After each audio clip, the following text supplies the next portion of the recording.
Online Manipuri ayuki pau miyeng tabiro pumnamang puthoi laisramna khurumjari ahanbada maruoiba pau. Pukrida tasinkhibadagi iraknaduna ani lekhidre. Sangai pro mamang leikaida leiba pukri achobada tasinkhibadagi iraknaduna mioi ani lekhidre. Thaudo asigi matangda pulisdagi fangba pau amana hai ngarang numidang pung 13:35 rom tabada laibak thiba thaudo aduda lekhidraba mioi ani adudi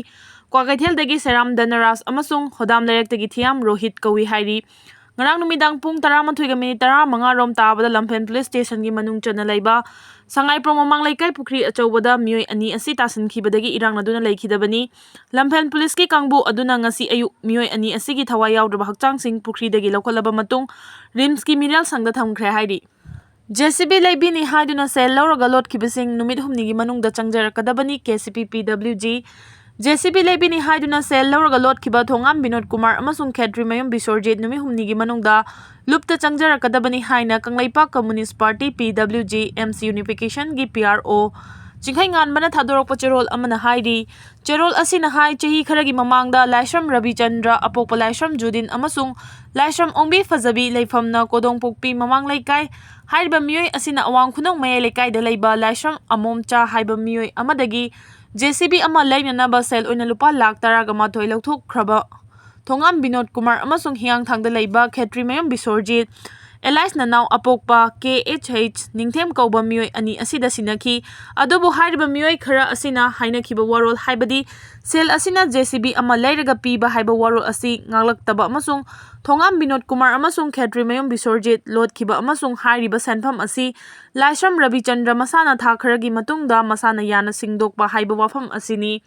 Maram aduna lotkriba mioi ani haibadi Binod Kumar amasung KHH Bisorjit loop asida numit humnigi manungda changbirau hiram asida panba yabadi masiguma mioi kharadagi gari leibige karbar tawbige hairaga sel lokthokpiraga singbidaba case mayam leibak asida wai chaire maram aduna leibak miyamna isa na wakhal tabiraga masiguma sel lokthokpa aduga sel singdaba mioi khara asidagi lapna leibiu Makha tarakpada KCP PWG gi mingda miyamdagi home demand tawba lakpa tarabadi lupta pau pibira u haina su thamlakli Puba thangba ngamdaba senkai thumkai sing asina maram oiraga awaba kaya lanthengnari association school ben sing bulambi lamkhangda apanba pibiganu akangnaba matamda maheroi sing school da thindok thinjin amadi lokthok tawriba school ben sing bulambi lamkhangda apanba pibiganu haina All Manipur Student Transporter Association Amasta ki President Amaibam Kennedy na appeal tawrakli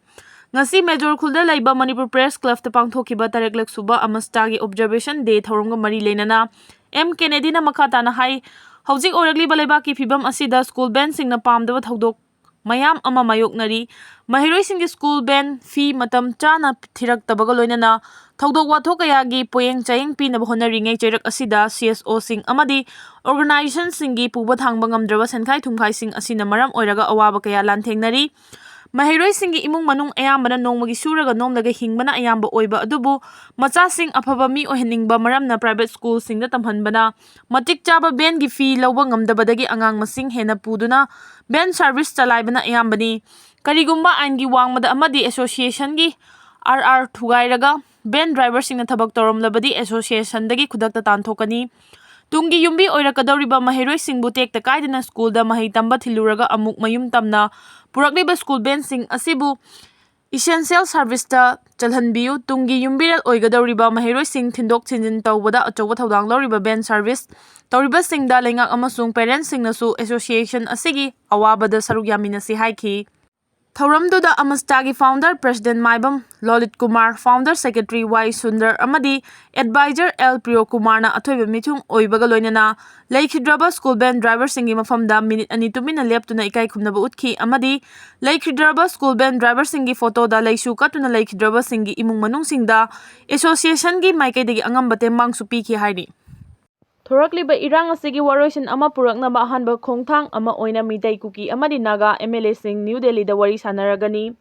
state asida mamang chahigi May 3 dagi hoduna thorakliba irang asigi waroisin ama puraknaba ahanba khongthang ama oina Meitei Kuki amadi Naga MLA sing New Delhi da wari sanaragani thokliba irang asina Meitei amadi Kuki furuf anigi marakta unaba amadi pau phongnaba yadana leiramba adu hayeng October 15 da New Delhi da Meitei Kuki amadi Naga MLA sing punna phaminaduna wari sanaragani hairi hiram asigi matangda thajaba yaba pawgi likhun amagi matung inna Kuki Naga amadi Meitei MLA Singi marakta chathagadawriba formal talk asi Union Home Minister Amit Shahagi miing makhada Union Ministry of Home Affairs na thaubi oiduna New Delhi da leiba Ministry asigi office ta pangthokani hariba meeting asida Meitei MLA Minister Singi maraktagi Minister Thongam Biswajit Minister Dr. Sapam Ranjan Minister Thongaujam Basanta Kumar Speaker Thokchom Saitebarta MLA KH Ibomcha MLA Thokchom Radishyam MLA KH Ragumani MLA Tongbram Robindro Yaurabiyai Hairi Minister amadi MLA Singi mathakta Rajya Sabhagi MP Leksem Basana Zawbusu ngasi Delhi damak Imphal thadokre Kuki MLA Minister Singi manungda Minister Lepau Haukif Paulelan Haukif MLA Haukholet Kipgen amasung Naga MLA Minister Singi manungda Minister Awangbong Newmai MLA L Dikho MLA Ram Muiba Yaurabiyai Hari loinana irang hek horakpadagi sanagadawriba wari asina ahanba saka onsinnaduna saba wari oigadawri hayeng New Delhi da pangthokadawriba meeting asida saruk yagadawriba Kuki Meitei amadi Naga MLA sing asi Union Ministry of Home Affairs na personal oina chepau amadi phone gi khudangda invite tawrakhibani hairi MLA kharadi meeting asigidamak ngarangdagi Delhi yaunakre MLA Minister kharadi ngasi New Delhi gidamak Imphal thadoklaba yai hairi Panba yabadi state asida thokliba tha 19 suraba irang asida mi chani gi mathakta thawai mangkhibagi mathakta mioi lising humpu hena mayumakai mangta khiba amadi lanjena duna tongan ba relief camp sing da changjafam lawduna leiribani